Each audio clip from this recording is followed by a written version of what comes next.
નમસ્કાર દર્શક મિત્રો, હું શીતલ મહેતા ન્યૂઝ ઓફ કચ્છમાં આપનું સ્વાગત છે। આજે તારીખ 22 જુલાઈ 2024। જોઈએ આજના સમાચાર।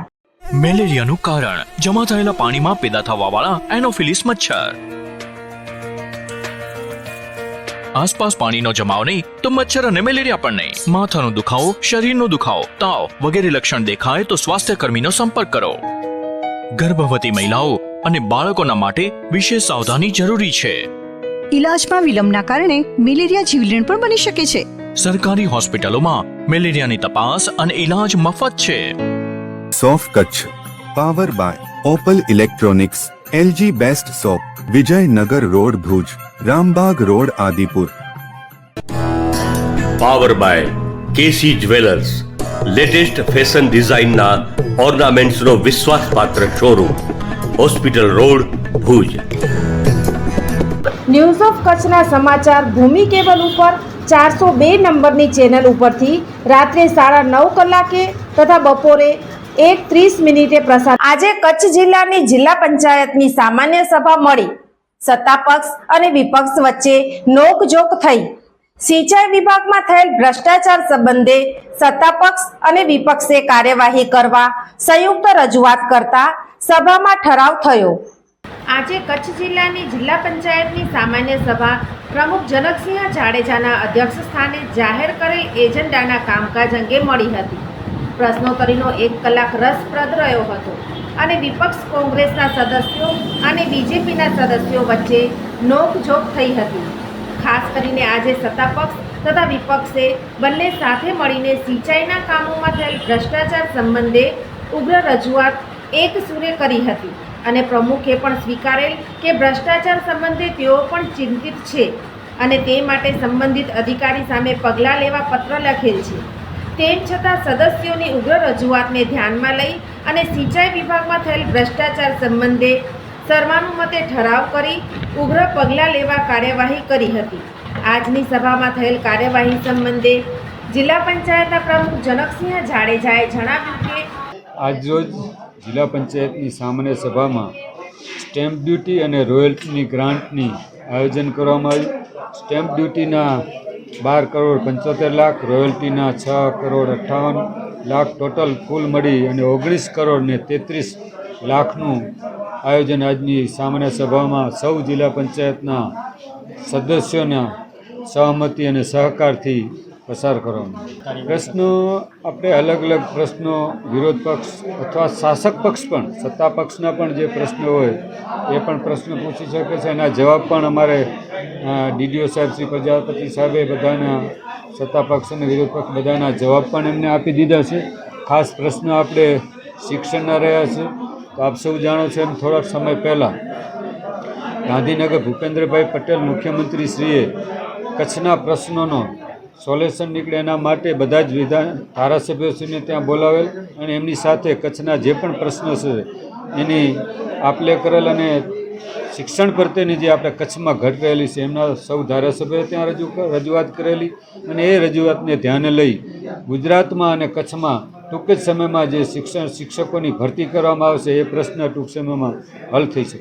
આજના સામાન્ય સભા ઉપરાંત પણ થોડા દિવસ પહેલાં પણ મને સિંચાઈ સમિતિ સિંચાઈના પ્રશ્નોનો રજૂઆત ગામડાઓમાંથી આવેલ ત્યારે પણ મેં સિંચાઈના વિભાગના મંત્રીશ્રીને, મુખ્યમંત્રીશ્રીને અને જિલ્લા પંચાયતના DDO સાહેબનું પણ મેં ધ્યાન દોર્યું, લેખિત અને મૌખિક ધ્યાન દોર્યું છે અને બધાએ ખાતરી આપી છે કે કાંઈ પણ એવું તપાસ કરવામાં કાંઈ નીકળશે તો એના સાથે પગલાં જરૂર લેશે। તકની વાત નથી, કોઈ કારણસર એમને બીમારી હોવાના કારણે બંનેના કારણો પૂછવામાં આવ્યા, બંનેના કારણો વ્યાજબી લાગતા હોવાના કારણે આજના બધા જ સદસ્યો એમાં સહમતિથી એમને સહમતિ આપી બધા। સમગ્ર બાબતે જિલ્લા વિકાસ અધિકારી SK પ્રજાપતિએ વાત કરી। ચાંદીપુરમના કેસ બાબતે વાત કરું તો રાજ્યમાં જેમ ખાસ કરીને ઉત્તર ગુજરાત, મધ્ય ગુજરાત અને અન્ય જિલ્લાઓમાં, સૌરાષ્ટ્રમાં પણ જે રીતે ચાંદીપુરમના કેસો જોવા મળી રહ્યા છે એના સંદર્ભે તારીખ 18/7ના રોજ માન્ય આરોગ્ય મંત્રી શ્રી અને રાજ્યના અગ્ર સચિવ આરોગ્ય વિભાગ દ્વારા સમગ્ર રાજ્યના બધા જ જિલ્લા કલેક્ટરશ્રી, જિલ્લા વિકાસ અધિકારીઓ સાથે ખૂબ જ ઊંડાણપૂર્વક બ્રીફિંગ કરવામાં આવેલું હતું અને બીજા જિલ્લાઓમાં પણ કંઈ ના થાય એની તકેદારી રાખવા માટે સૂચનાઓ આપવામાં આવેલી હતી.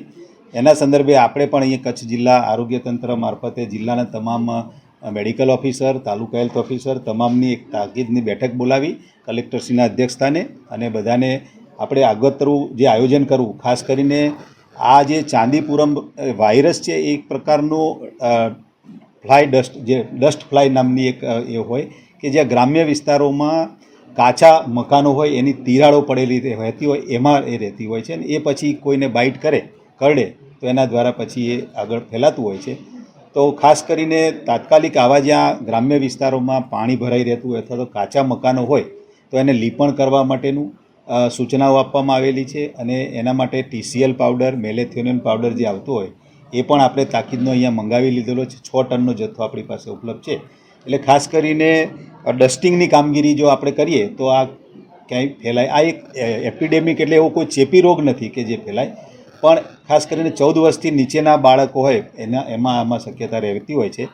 કચ્છ જિલ્લામાં આપણે એક દેવપર ગામ છે નખત્રાણા તાલુકાનું, એમાં એક રિયા રાઠોડ કરીને એક નાની 1.5 વર્ષની બાળકીને અત્યારે આવેલું હતું. તો એને તાત્કાલિક સારવાર માટે આપણે GK જનરલ હોસ્પિટલમાં એને એડમિટ કરવામાં આવેલી છે અને અત્યારે એની પર્સનલી મેં પણ ડૉક્ટર સાથે વાત કરેલી છે, ડૉક્ટર રેખાબેન સાથે, અને આપણા મુખ્ય જિલ્લા આરોગ્ય અધિકારી શ્રી ભાઈ ફૂલમાલીભાઈ છે એ પણ સતત એ મુખ્ય જિલ્લા આરોગ્ય અધિકારી ફૂલમાલી અને ડૉક્ટર બુચ બંને પણ એના સતત સંપર્કમાં છે અને જરૂર પડાય તો આપણે આગળ પણ શિફ્ટ કરવાની તૈયારી છે, પણ હાલના સંજોગો જોતા એવું લાગતું નથી. આમ જિલ્લા પંચાયતની સામાન્ય સભા મળી હતી.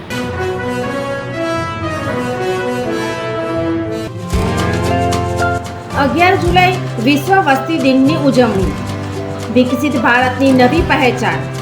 કુટુંબ નિયોજન દરેક દંપતીની શાન.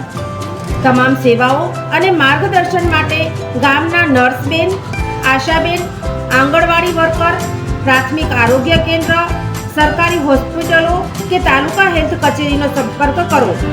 આરોગ્ય શાખા, જિલ્લા પંચાયત, કચ્છ.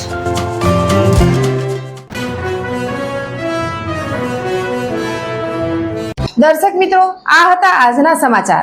આવતીકાલે ફરી મળીશું. ત્યાં સુધી મને રજા આપશો. નમસ્કાર.